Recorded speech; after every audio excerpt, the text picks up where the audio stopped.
Hello everyone, আসসালামু আলাইকুম। আমি ওয়াজু, বাইকার্স প্যারাডাইসের অফিসিয়াল ফেসবুক পেজ থেকে আপনাদের সবাইকে জানাচ্ছি আন্তরিক শুভেচ্ছা এবং অভিনন্দন।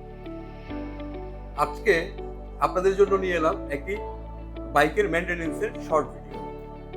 আজকে আমার সাথে আছেন ঢাকা মেট্রো জোনের সুজুকি বাংলাদেশ থেকে কামরুল হোসেন ভাইয়া। আসসালামু আলাইকুম। ওয়ালাইকুম আসসালাম। ভালো আছেন? আলহামদুলিল্লাহ, আপনি ভালো আছেন? জি আলহামদুলিল্লাহ। ভাইয়া, আমাদের অনেক সম্মানিত গ্রাহক আমাদেরকে প্রশ্ন করে যে ইঞ্জিনের অয়েল স্টেনার কেন ক্লিন করতে হয়। আচ্ছা, ধন্যবাদ ওয়াজু ভাই, আপনাকে খুব সুন্দর একটা প্রশ্ন করছেন এবং এটা প্রত্যেকটা বাইকারের একটা কমন কোশ্চেন এবং তারা জানতে চায়। তো আমরা যখন বাইক বিক্রি করার সময় প্রত্যেক কাস্টমারকে বলে দিই যে আপনি ব্রেকিং পিরিয়ডে বাইকটাকে একটা নির্দিষ্ট আরপিএমে চালাবেন। পাশাপাশি প্রথম সার্ভিসে যখন আসবেন তখন অবশ্যই ইঞ্জিনের ক্লাস সাইডটা খুলে স্ট্রেনারটা পরিষ্কার করে নেবেন। এখন আপনার যে প্রশ্নটা কেন পরিষ্কার করব, দেখেন আমাদের বাইকটা যখন নতুন অবস্থায় রাস্তায় রান হয় বা নির্দিষ্ট আরপিএমে রান হয়, তখন কিন্তু ঘূর্ণনের ফলে ইঞ্জিনের ভিতর থেকে নতুন অবস্থায় কিছু মেটাল চিপস স্ট্রেনারে এসে জমা হয়। যেহেতু ইন্টারনালি অনেক ফ্রিকশন হয় ইঞ্জিনটার ভিতরে, তো সেহেতু ইঞ্জিনের ভিতর থেকে কিছু মেটাল চিপস এসে স্ট্রেনারে জমা হয়। তো এই জন্য আসলে স্ট্রেনারটাকে পরিষ্কার করা খুব জরুরি প্রথম সার্ভিসে।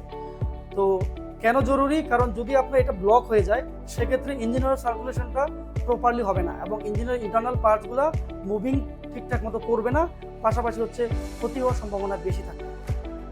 আচ্ছা ভাইয়া, দ্বিতীয় প্রশ্ন হচ্ছে যে বাইকের ইঞ্জিনের অয়েল স্টেনার ক্লিন করলে কি সুবিধা পাবে, আর যদি অয়েল স্টেনার ক্লিন না করে তাহলে বাইকের কি অসুবিধা?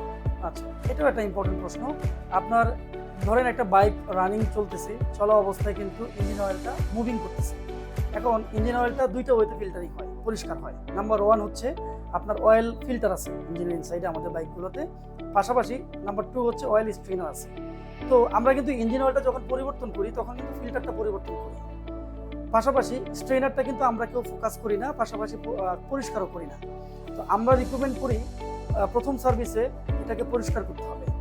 যদি আপনি না করেন অসুবিধাটা হবে ইঞ্জিনটা হিট হতে পারে, বিকজ অফ মেটাল চিপসটা স্ট্রেনারটাকে ব্লক করে দিলে ইঞ্জিন অয়েলটা উপরে সার্কুলেশন ইঞ্জিন অয়েলটা প্রপারলি করতে পারবে না, যার ফলে ইঞ্জিনের মুভিং পার্টসগুলো হিট হবে, পাশাপাশি ইঞ্জিনের মেজর ক্ষতি হওয়ার সম্ভাবনা আছে।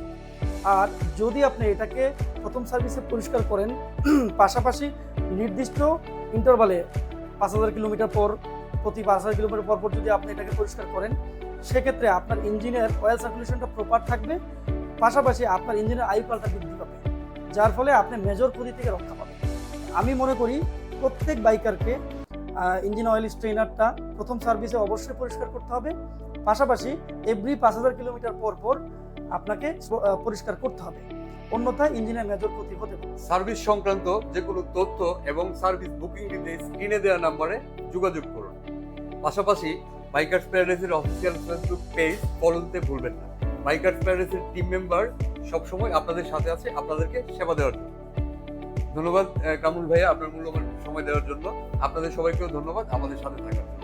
আজকের ভিডিও ছিল এই পর্যন্তই। দেখা হবে নতুন কোনো ভিডিওতে ইনশাআল্লাহ, নতুন কোনো টিপস নিয়ে। ততক্ষণ পর্যন্ত ভালো থাকুন, সুস্থ থাকুন, অবশ্যই সেফটি গার্ড করে বাইক রাইড করুন।